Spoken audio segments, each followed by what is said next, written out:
हाँ, चलो आज का सिलेबस तो कंप्लीट हो गया। यश ने बोलकर मैथ की बुक बंद कर दी। वह पुणे के एक शहर के स्कूल में रहता था। वह अपने क्लास में टॉप करता था, लेकिन जब से प्रतीक उसके स्कूल में उसके क्लास में दाखिल लिया था, तब से उसका पोजीशन डाउन ही जा रहा था। प्रतीक हमेशा क्लास में टॉप करता और यश उसके बाद ही उसका रैंक आता।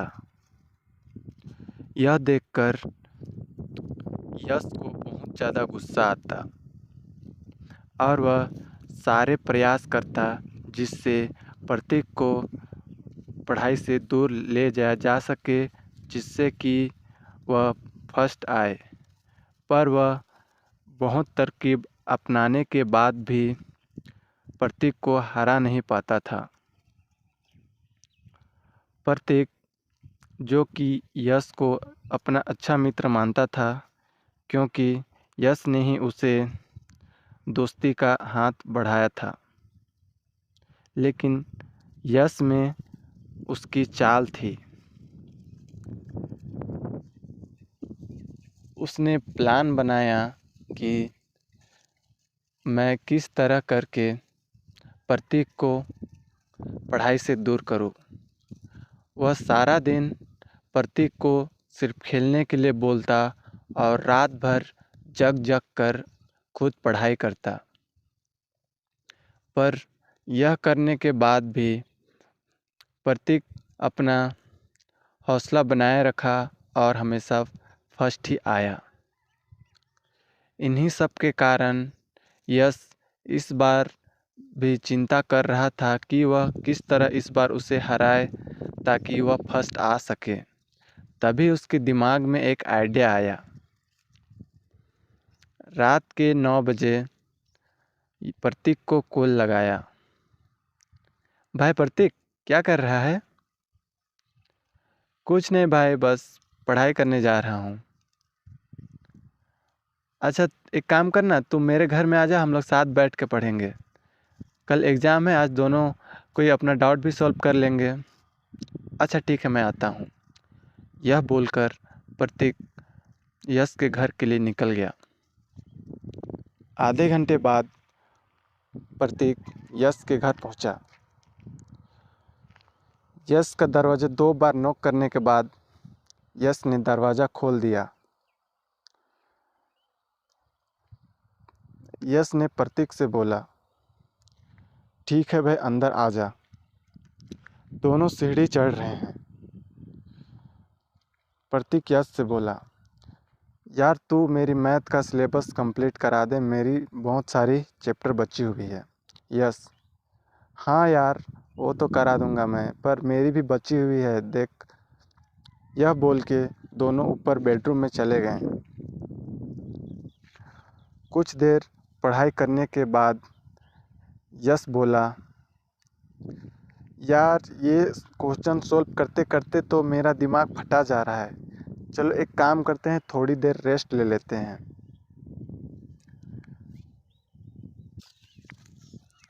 यह सुनकर प्रतीक भी हाँ में जवाब दिया। दोनों थोड़ी देर के लिए बुक बंद कर दिए। यश इधर उधर की बात करने लगा। उसके बाद वह भूतों की बात करने लगा। प्रतीक जो शहर में पला बढ़ा था, जिसके कारण वह भूतों में विश्वास नहीं करता था। यश बोलता है, यार भूत तुमने देखा है? प्रतीक, यार मुझे नहीं लगता भूत असल में होते हैं, यह सिर्फ कहानी किस्सों में होते हैं। यश, यार तू मान या ना मान, भूत होते हैं और तुम चाहो तो इसे देख भी सकते हो। इसके लिए कुछ रिचुअल फॉलो करते हैं। क्या? चलो आज तुमको मैं भूत दिखाता हूँ। यह बोल प्रतीक उसे समझाने लगा कि वे आज क्या करेंगे। वे बताता है कि सबसे पहले हम रूम के अंदर सारी लाइट्स बंद कर देंगे और बीच में एक नमक का गोल घेरा बनाएंगे और उसके बीचों बीच मोमबत्ती रखेंगे और उसको जैसे फूंक मारेंगे और दोनों दौड़ के बाहर चले जाएंगे। फिर जैसे ही 12 बजेंगे हम लोग 12 बार दरवाजे पे खट खट की आवाज़ लगाएंगे और अंदर आ जाएंगे। 12 से 3 के बीच में अगर हम उन साया से बच गए तो हमारी कोई भी एक विश पूरी होगी। यह सुनने के बाद पति को भी मज़ा आने लगा और वह भी इसे करने का सोचा। अब दोनों मिलके एक नमक का घेरा बनाए। उस घेरे के अंदर मोमबत्ती को जलाया, सारे लाइट बंद करके अंततः उन्होंने मोमबत्ती को फूंक मारी और दोनों दौड़ते हुए रूम के बाहर चले गए। अभी सिर्फ 10 मिनट बचा हुआ था 12 बजने में। 12 बज चुका था। 12 बार दरवाज़ा पे खट खट की आवाज़ हुई। दोनों अंदर आए। बाहर जाने से पहले भी अंधेरा था और बाहर से जब अंदर आ रहे थे तो भी अंधेरा ही था, पर पहले के मुकाबले इस बार अंधेरा कुछ ज़्यादा ही घना लग रहा था। दोनों मजाक मजाक में अंदर आ गए, कोई भी सीरियस नहीं था। दोनों आके सोफे के पास छिप गए। अंदर विसिल की आवाज़ आने लगी और पैरों की भी आवाज़ आने लगी। यश ने प्रतीक से बोला, यार छिप के रहना, वो आ गया है। अब धीरे धीरे दोनों को डर लगने लगा। शुरू में तो वे मजाक समझ रहे थे, पर यह सब सच होता देख वे दोनों काफ़ी डर गए। दोनों ऊपर की ओर भागने लगे सीढ़ी से। तभी यश का पैर सोफा से टकरा गया और वह वहीं पे गिर गया। यह देखकर प्रतीक, जो कि आधे सीढ़ी चढ़ चुका था, वह वहीं पे रुक गया और साइड में बने एक कोने में छिप गया। यश भी वहीं सोफे पे ही रहा और उसी के पास छिप गया। अब यश को उस साया की सांसें साफ साफ गर्म गर्म उसके शरीर पे महसूस हो रहा था।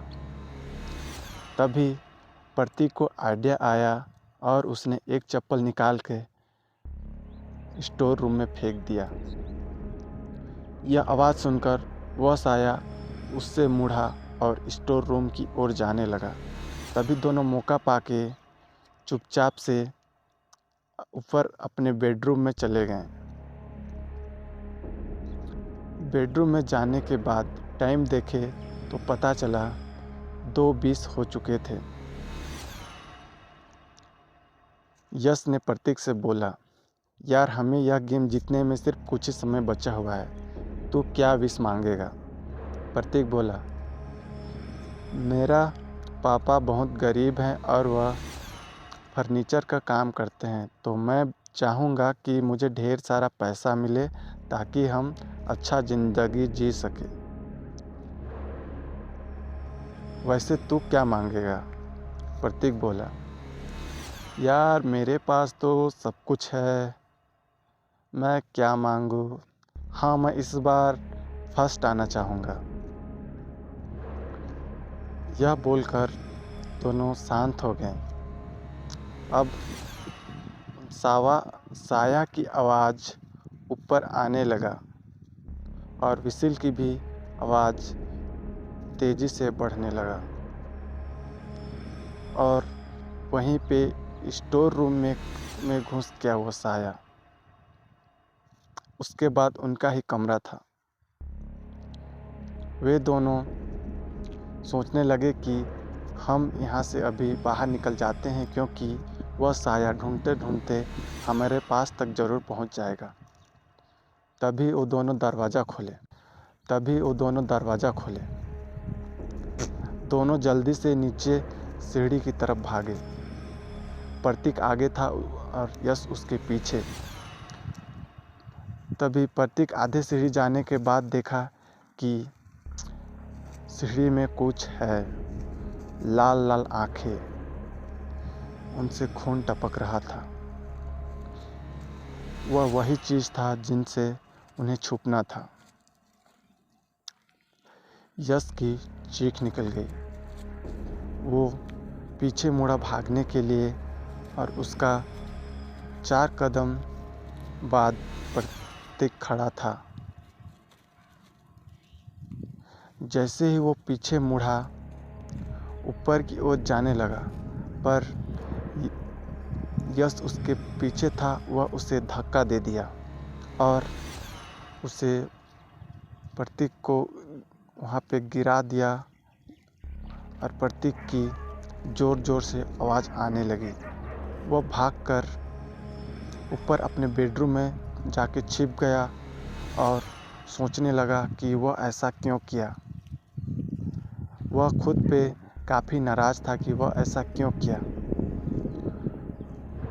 उसी समय बाहर से गुर्राने की और कुछ चबाने की आवाज़ आने लगी। यह सुनकर उसका दिल दहल गया। अब आधे घंटे हो चुके थे और प्रतीक का और उस साया का कुछ नामो निशान नहीं रहा। यह सुनकर वो बाहर निकला। घर में चारों तरफ खोजने के बाद भी यश और उस साया का कुछ नामो निशान नहीं मिला। वह खुद को कोसता रहा कि उसने ऐसा क्यों किया। 1 महीने बाद पेपर में छपा, यश अपने स्कूल में और जिले नंबर 1 पे टॉप है।